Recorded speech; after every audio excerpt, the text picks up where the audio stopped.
Hello all, ఈ వీడియోలో పెన్నుం పోరాటం మలయాళం మూవీ రివ్యూ అయితే తెలుసుకుందాం.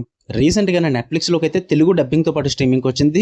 టైటిల్ ఏమన్నా తప్పుగా పలుకుంటే సారీ భయ్య, నాకు వచ్చినట్టు నీ పలికేసా. మూవీ రన్ టైం అయితే 2 hours అయితే ఉంటుంది. తెలుగు డబ్బింగ్ కూడా ఈసారి దెబ్బైంది. నెట్ఫ్లిక్స్ తోటి తెలుగు డబ్బింగ్ యావరేజ్ ఉంది, తెలుగు డబ్బింగ్ అంతగా సెట్ కాలేదు.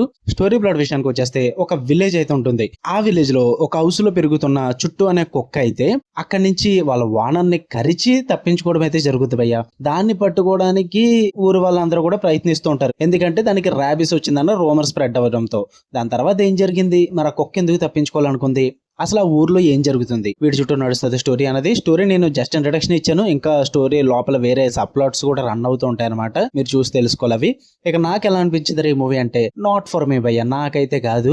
కొన్ని హిలేరియస్ మూమెంట్స్ ఉన్నాయి మూవీలో, కాదని నేను చెప్పట్లేదు. But 2 hours strong story point లేకుండా జస్ట్ ఒక ఊర్లో జరిగే గొడవలను చూడాలంటే నా వల్ల కాలేదు.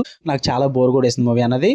బట్ ఫ్యూ హిలేరియస్ పాయింట్స్ అయితే ఉన్నాయి. లైక్ ఆడవాళ్ళ మధ్య ఊర్లో రోమర్స్ అయితే స్ప్రెడ్ చేసే సీన్స్ ఉంటాయి అనమాట. వాళ్ళ మధ్య జరిగే కన్వర్సేషన్స్ అయితే హైలైట్ ఉన్నాయి. అండ్ మెయిన్ గా కుమార్ వాళ్ళ మదర్ కి అండ్ వేరే ఆవిడకి బిర్యానీ సీక్వెన్స్ ఒకటి ఉంటుంది అనమాట.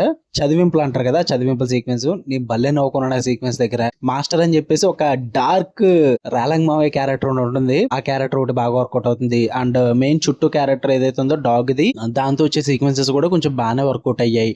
అండ్ చారు క్యారెక్టర్ ఒకటి ఉంటుంది. ఆమె క్యారెక్టర్ కూడా నాకు చాలా బాగా నచ్చింది. స్టార్టింగ్ నుంచి ఎండింగ్ వరకు కూడా ఆమె క్యారెక్టర్ ఉండడం వల్ల కొంచెం బాగా వర్కౌట్ అయింది. బట్ మూవీ మొత్తం చూపించారన్నమాట. అదే బిగ్గెస్ట్ మైనస్ పాయింట్.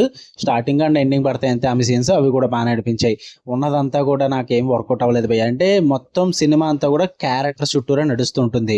వాళ్ళ కన్వర్సేషన్స్, వాళ్ళ తీసుకునే డిసిషన్స్, అండ్ ఊర్లో జరిగే గొడవలు, ఆ రోమర్స్, అండ్ ఆ కుక్కను పట్టుకోవడానికి వాళ్ళు చేసే ప్రయత్నాలు, వీటి మీద రన్ అవుతుంటుంది. ప్రాపర్ స్టోరీ పాయింట్ అంటూ ఏం లేదు ప్రత్యేకంగా మూవీకి. ఈ ఊర్లో జరిగే గొడవలు, ఆ కుక్కను పట్టుకోవడానికి వాళ్ళు చేసే విన్యాసాలు, అండ్ ప్యారలల్లో ఒక రోమర్ స్ప్రెడ్ అవుతుంటుంది ఒక అమ్మాయి కోసం ఊర్లో.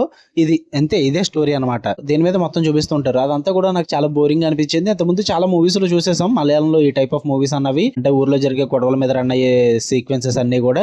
మధ్యలో వచ్చి ఆ హిలేరియస్ సీన్స్ నేను నవ్వుకున్నాను, కానీ ఉన్నదంతా కూడా డ్రామా చాలా బోర్ కొట్టింది. అంటే మరి ఓవర్ గా స్ట్రెచ్ చేస్తున్నారు అనిపించింది. 2 hours అనవసరం అనిపించింది నాకు లిటరల్లీ. అంటే ఈవెన్ క్లైమాక్స్ కూడా నాకు అంతగా అస్సలు వర్కౌట్ అవ్వలేదు. క్లైమాక్స్ అయితే చాలా రష్డ్ గా కంప్లీట్ చేస్తున్నట్టు, అండ్ ఏదో అప్పటికప్పుడు ఇంకా ముగించేద్దాం, ఇంక చేసేది ఏం లేదన్నట్టుగా ముగించేస్తారు తప్ప మంచి న్యాచురల్ ఎండింగ్ అయితే ఉండదు. అండ్ మూవీలో కూడా న్యాచురల్ ఫ్లో అన్నది ఉండదు. సో అందుకే నాకు అంతగా వర్కౌట్ అవ్వలేదు. చూద్దాం అనుకుంటే ట్రై చేయండి. మీకు ఈ మలయాళం క్వర్కీ కామెడీ కానీ క్లమ్సీగా ఉండి స్క్రీన్ ప్లే అంతా కూడా ఒక రకంగా ఊర్లో గొడవలు ఇవన్నీ చూపించే వే ఆఫ్ మూవీస్ ఇష్టం అనుకుంటే ట్రై చేద్దాం అనుకుంటే ట్రై చేయండి. నాకైతే నచ్చలేదు. ఫ్యామిలీతో చూద్దామంటే చూడొచ్చు. బట్ ఈ రోమర్ స్ప్రెడ్ అయ్యేది ఏదైతే ఉందో అది కొంచెం 18+ రోమర్ అనమాట. అదొక్కటి డైలాగ్స్ పరంగా కొంచెం ఇబ్బంది పడతారు, కానీ చూసేయచ్చు, ప్రాబ్లం ఏం లేదు. విజువల్ అయితే బోల్డ్ కనెక్ట్ అయితే ఏం లేదు. ఓకే, మీకు కన్నా వీడియో నచ్చితే లైక్ చేయండి, షేర్ చేయండి, ఒపీనియన్స్ కూడా కామెంట్ చేయండి. మళ్ళీ నెక్స్ట్ వీడియోలో కలుద్దాం. అంటే లవ్ యూ ఆల్, బాయ్.